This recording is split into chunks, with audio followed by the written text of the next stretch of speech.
The Far Quest, The Chronicles of Cursoon, Book 1, by R. Jason Lynch, copyright 2016, EMP 2023, all rights reserved.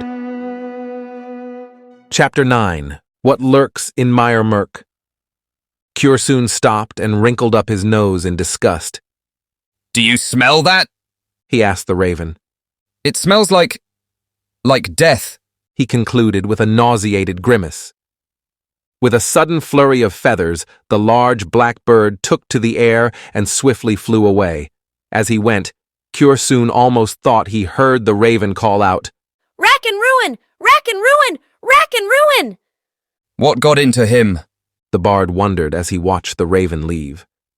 After the bird had entirely vanished from sight, Cursoon shrugged and turned his mind back to the awful reek.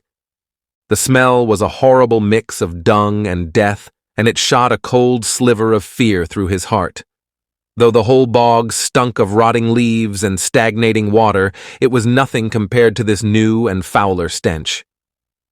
Cursoon followed his nose while gagging from time to time as he carefully made his way. He struggled against the fear that the smell might be coming from the rotting corpse of someone he knew. Soon, the sound of buzzing flies came to his ears, and the stench became almost overwhelming. When Cursoon came to the point where he could stand the smell no more, he found the foul source of the awful reek. There before him, in the deeper shadows, stood a steaming pile of dung that rose to almost half his own height. As the bard examined the pile and stifled a vomit, a new and more pressing fear gripped his mind.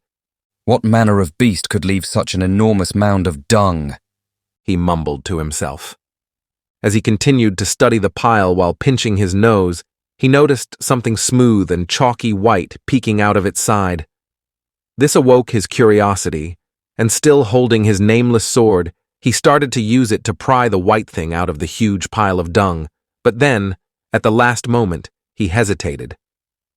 "No." He shook his head thoughtfully. "Now that's a task even too low for you," he said to the weapon.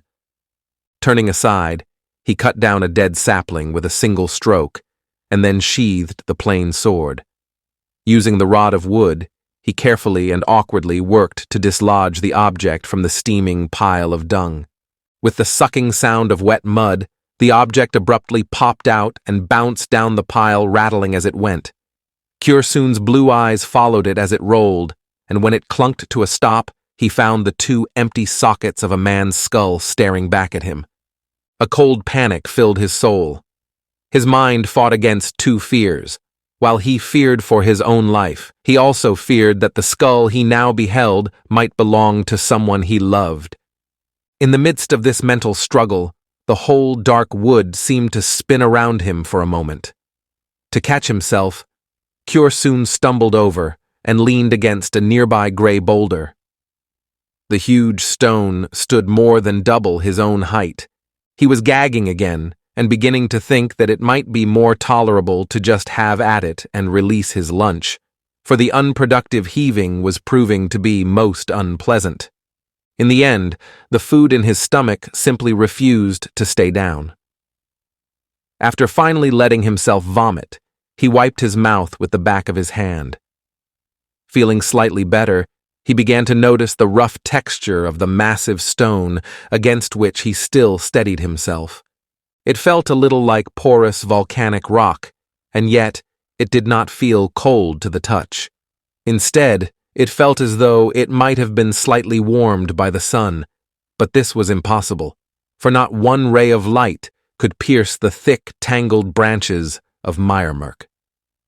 As he was considering this, the huge gray rock suddenly shifted ever so slightly, so that Cursoon wondered if he had swooned, for he was still feeling quite ill.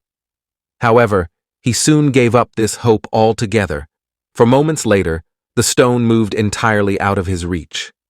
The bard slowly and fearfully gazed upward to see where the boulder had gone, and to his complete astonishment, the massive stone had come to stand upon two thick, gray pillars that were dreadfully bent. Between these two tree-sized legs, there hung down what looked like a great, tattered curtain. However, There was no mistaking what the soiled drapery actually was. It was a crudely made loincloth, fashioned from a motley assortment of skins rudely stitched together.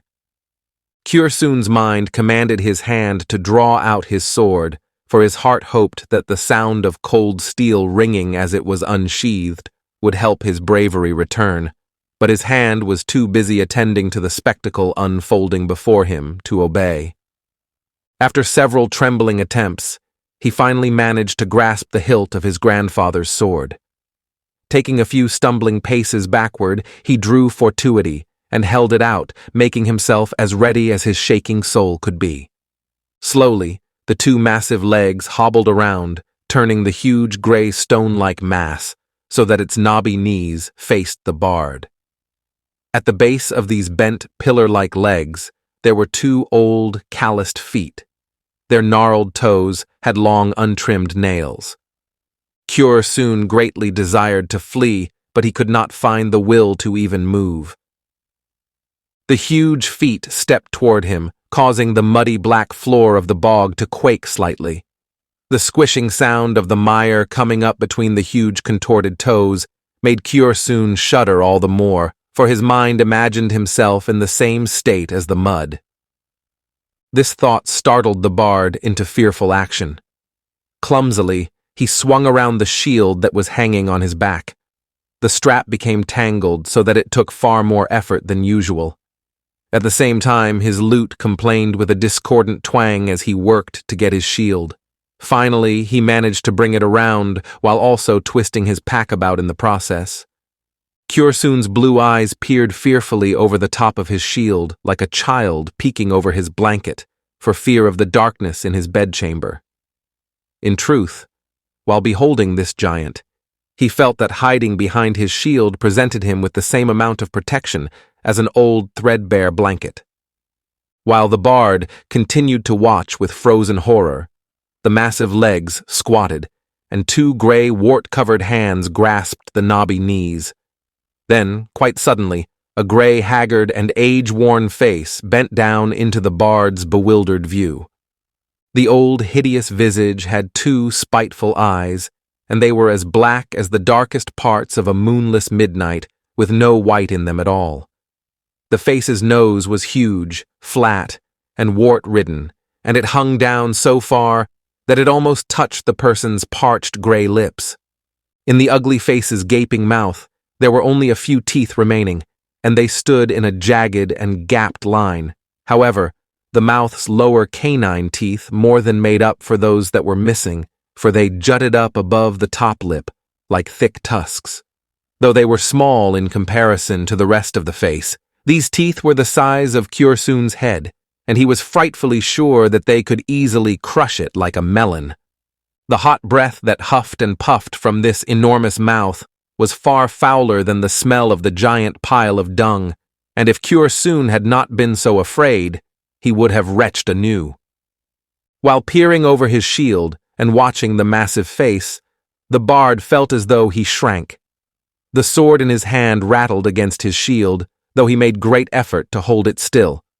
The face's black eyes seemed to suddenly notice Kyorsun's family's coat of arms, and seeing this, the giant lips curled back into a vicious growl, revealing more of its jagged teeth, while snarl lines creased its large gray nose.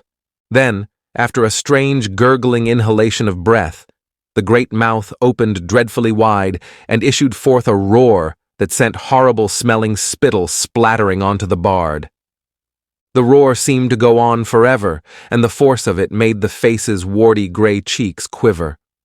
Moreover, the power of the blast blew the bard's hat off and caused his long hair to whip about behind him. The noise of the roar was so loud that, far away in the farmer's cottage, Guileless and his wife heard the terrible sound echo across the meadow.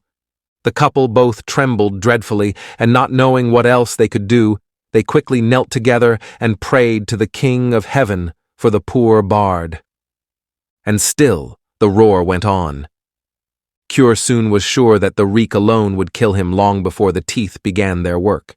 However, just when he thought he could take no more, the angry yell came to an abrupt halt as the foul face heaved backward, gasping and then forward again, hacking and coughing directly onto the bard's fear-frozen soul. A black syrupy liquid spewed forth from the cavernous mouth, and it splattered upon the bard's shield with such force that it shook from the impact.